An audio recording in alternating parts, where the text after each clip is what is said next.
جی ٹھیک ہو گیا. اچھا اب جو دوسرا حضرت ابوبکر اور عمر کے بارے میں آپ کا موقف بالکل واضح ہے کہ وہ ان کا تو ایمان بھی ثابت نہیں ہے، اور باقاعدہ آپ کے کئی ویڈیوز میں چیلنجز بھی دے چکا ہوں.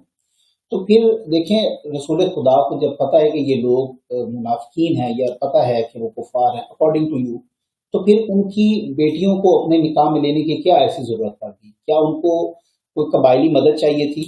حالانکہ ان کے پاس اتنے بڑے قبیلے بھی نہیں تھے کہ حضرت ابوبکر تو آپ کی بقول کچھ بھی نہیں تھا، وہ اکیلے وہاں سے آئے تھے، اور بلکہ اپنے والد کا ساتھ اٹھا کے لے آئے تھے، اور پھر وہ پتھر رکھے انہوں نے کہ یہ تھوڑا سا وہ پڑا بس سونا وغیرہ، وہ ساری میں نے آپ کی اسپیچ سنی ہے. تو حضرت ان کی پھر کیا ضرورت پڑی دونوں بیٹیوں کو؟ تو یہ دیکھیں نکاح جو ہے ظاہر اسلام میں ہوتا ہے. نبی کریم صلی اللہ علیہ وآلہ وسلم نے دیکھیں ان کی صرف ایک ہی بیوی تو نہیں تھی یا دو بیویاں عائشہ اور حفصہ، ان کے تو 10 15 16 17 بیویاں تک ذکر کی گئی صلی اللہ علیہ وآلہ وسلم. اور نبی کے عائشہ حفصہ کے متعلق اس میں تو روایت ہے نا آپ مسلم میں کہ عمر جو گئے ابو بکر کے پاس کہ میری بیٹی سے شادی کرو، اس کی طلاق ہو چکی حفصہ کو، اس نے کہا نہیں کرتا میں. پھر عثمان کے بعد اس نے بھی ٹکرا دیا، پھر نبی صلی اللہ علیہ وسلم کے پاس آ گئے کہ میری بیٹی سے شادی کرو، پھر نبی صلی اللہ علیہ وسلم نے حفصہ سے شادی کیا نا. تو اس زمانے میں ان کی کیا مجبوریات تھی؟ مثلا عائشہ حفصہ کی شادی نہیں ہو رہی ہے، وہ ہر ایک کے پاس جاتا ہے. یہ تو بہت ہی وہ ہے نا، وہ اس طرح کے باپ جو ہے بہت کم ہوتا ہے دنیا میں کہ کسی کے پاس چلا جائے کہ تم میری بیٹی کے ساتھ شادی کرو. تو کس حالات میں نبی کریم صلی اللہ علیہ وسلم سے ان کے ساتھ شادی کی ہے وہ دیکھیں، وہ ہمیں بخوبی نہیں معلوم، لیکن نبی صلی اللہ علیہ وآلہ وسلم نے ام حبیبہ سے شادی کیا. ام حبیبہ کس کی بیٹی ہے؟ ابو سفیان کی بیٹی ہے. اور کس زمانے میں شادی کی؟ اس زمانے میں شادی کی جب ابو سفیان دشمنی پر سب سے بڑا دشمن تھا. نبی کریم صلی اللہ علیہ وسلم کے حیات طیبہ میں ہجرت کے بعد جتنی جنگیں لڑی گئی ہیں اس میں اکثر جو تھے مکہ والے تھے. مکہ والے لشکر لے کے آتے تھے. غزوہ احزاب میں مکہ والے تھے، غزوہ بدر میں مکہ والے تھے، غزوہ احد میں مکہ والے تھے، اور بھی جنگوں میں. اور وہ ان کا سب سے بڑا جو لیڈر تھا وہ ابو سفیان تھا مختلف جنگوں میں. ابو سفیان اور اس کی بیوی ہند یہ لوگوں کو فائنانس کرتے تھے. ان کو جب جنگ بدر میں بھی ان کا قائد ابو سفیان تھا. جب جنگ بدر میں بخوبی آپ کتب میں دیکھیں ان کا جب شکست ہوا ہے مشرکین کا، تو ابو سفیان کی بیوی نے مہینوں تک وہاں پہ ماتم کیا، اس نے نوحگری کیا مکے میں کہ ہمارے نوجوانوں کو، ہمارے عزیزوں کو ان لوگوں نے قتل کیا، ہم کب ان کا انتقام لیں گے، کب بدلہ لیں گے. تو یہ وہاں کے مشرکین کو یہ ننگ دلاتے تھے، تانا دلاتے تھے. ان کو غیرت پہ لانے کے لیے ان کی عورتیں اپنے مردوں کو تانا دیتی تھیں کہ، اور ان کا لیڈر کون؟ ہند. اس کے بعد مختلف جنگوں میں یہ ان کا لیڈر ہے ابو سفیان. تو نبی صلی اللہ علیہ وسلم نے اس سخت دشمنی کی حالت میں اس کی بیٹی سے شادی کیا. ام حبیبہ سے فتح مکہ کے بعد تو شادی نہیں ہوئی. ابو سفیان نے کب اسلام کا اظہار کیا؟ فتح مکہ کے بعد. فتح مکہ سے پہلے تو وہ اللہ مشرک تھا، لیکن اس کی بیٹی سے بہت پہلے شادی کیا پیغمبر صلی اللہ علیہ وسلم. اسی طرح ان کی ایک بیوی ہے یہودیوں میں سے، ام المؤمنین حضرت صفیہ بنت حیی ابن اخطب. یہ یہودی تھی اور اس کے بعد میں مسلمان بنی، لیکن اس کا باپ وغیرہ سب تو یہودی تھے، خیبر والے تھے. ان سے شادی کی. اور اس طرح اور بھی مختلف قبائل سے انہوں نے شادی کی.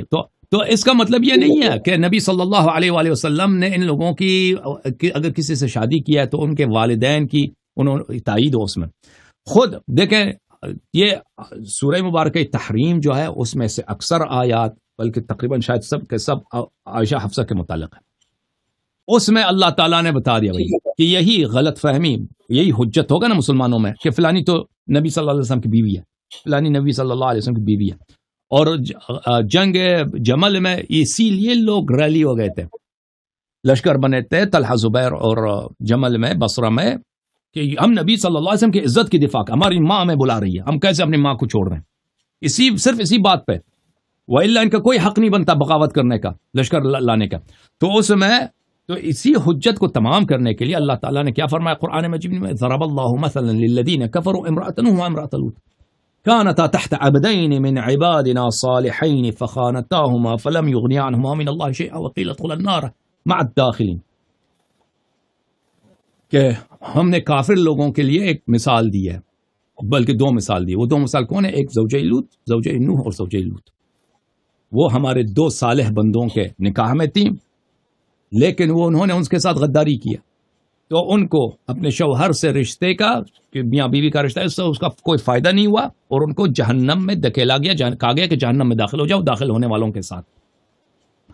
اور یہاں پہ کتنے آپ کے علماء، اپنے علماء کے کیا اقوال ہیں کہ اس یہاں پہ جو مثال دی گئی یہ عائشہ حفصہ کے لیے دی گئی. اگر آپ چاہیں تو تفسیر فخر رازی وغیرہ شاید آپ نے دیکھا ہو، میں نے دکھایا آپ کی کتب میں کہ اس سے اس جی جی مثال سے بالکل مراد ہی ہوئی. میں تو جب اللہ تعالیٰ نے کہہ دیا بھائی، تو آپ حضرت دیکھیں ہمارے نبی صلی اللہ علیہ وسلم کے ازواج کے متعلق آیا نازل ہوئی ہے اور اس کی مثال دی گئی ہے کس کی؟ نوح اور لوط علیہ السلام کے دو بیویوں کے. تو جو ہم پوچھیں کہ نوح علیہ السلام نے کیوں شادی کی، مجھے نہیں معلوم نوح علیہ السلام نے اس وقت اس کے حالات کیا تھے کہ انہوں نے شادی کی ہے. کیا مثلا ہر انسان کی زندگی میں ایسی چیزیں پیش آتی ہیں نا، انسان کو نہیں پتا ہو کہ وہ کوئی کام کر لیتا ہے، بعد میں وہ صحیح نہیں نکلتا. حضرت نوح علیہ السلام نے جو شادی کی ہے وہ ضرور اللہ کے حکم سے کیا ہوگا اور اس میں کوئی مصلحت ہوئی ہوگی، اور وہاں پہ ظاہر اسلام کے طور پر یا مثلا کسی بھی وجہ سے، لیکن یا یہ بتانے کے لیے کہ بھئی اگر کوئی نبی کا بیوی ہو، اگر اس کی عمل بد ہے تو اللہ تعالیٰ اس کی جو ہے اس کی وہ نہیں چھوڑیں گے، اس کی بھئی ہر ایک اپنے عمل کا جواب دینا ہوگا، جو بھی مسئلات ہے. تو اللہ تعالیٰ نے یہ بتا دیا قرآن مجید میں کہ یہ اس طرح نہیں ہے کہ اگر کوئی شخص نیک ہے تو حتماً اس کی بیوی بھی نیک ہے. یہ قرآن کی جو آیت ہے الطیبین للطیبات والطیبون للطیبات، اس سے مراد یہ نہیں ہے کہ اگر انسان کا اگر مرد خود نیک ہے تو اس کی عورت بھی نیک ہے. اس کا مطلب یہ ہے، مختلف کتب میں آپ دیکھیں کہ اچھی باتیں اچھی مردوں کے لیے اور بری باتیں بری لوگوں کے لیے. اچھا بات بسم اللہ کریں.